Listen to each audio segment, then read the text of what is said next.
Banking aspirant की सबसे बड़ी गलतियाँ जो कि हर बैंकिंग एस्पायरेंट करता है, उनके बारे में अपन बात करते हैं कि आपको बैंक एग्ज़ाम क्रैक करने के लिए कौन-सी मिस्टेक्स नहीं करनी है। आप तैयारी कर रहे हो, आपका सिलेक्शन नहीं हो रहा है, तो हो सकता है कि आप भी ये 5 गलतियाँ कर रहे हो।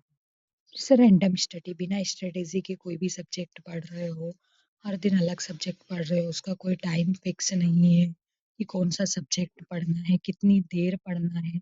और बैंकिंग में सभी सब्जेक्ट बराबर मायने रखते हैं, तो सभी को ध्यान में रख के पढ़ना होता है। फिर मॉक टेस्ट से डरते हैं कि मार्क्स कम आ रहे हैं तो हम मॉक टेस्ट नहीं देंगे। आप 2 मॉक्स दीजिए वीक में, उनका एनालिसिस करिए और जो भी आपके वीक टॉपिक्स हैं, उनको पिक करिए और उन पे काम करिए।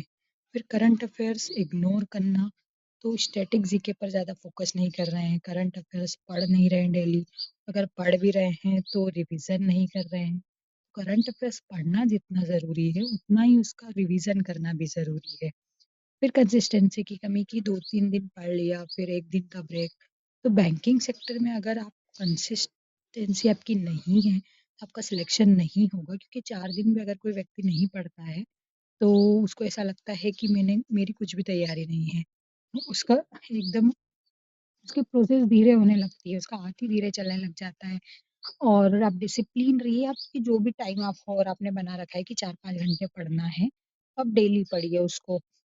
फिर सेल्फ डाउट कि खुद पे डाउट करना कि मुझसे नहीं होगा, मैं टॉपर कभी था नहीं या मैं टॉपर हूँ, लेकिन फिर भी फेल हो रहा हूँ, एवरेज स्टूडेंट हूँ। सब बातें माइंड से निकाल दीजिए और कंसिस्टेंसी से डेली जो आपका टारगेट है, जो आपने स्ट्रैटेजी बनाई है, कोई और आपके लिए स्ट्रैटेजी नहीं बना सकता क्योंकि आपके बारे में आप खुद जानते हो। आप अपनी स्ट्रैटेजी बनाइए, उसको फ़ॉलो कीजिए, कंसिस्टेंसी के साथ फ़ॉलो कीजिए, फ़ोकस रहिए, प्रैक्टिस करिए, खुद पे विश्वास रखिए और इसी प्रकार के कंटेंट के लिए बैंकिंग प्रिपरेशन को फॉलो कीजिए। आपको कोई भी और जानकारी चाहिए तो आप मैसेज करके मुझसे पूछ सकते हैं। Thank you so much.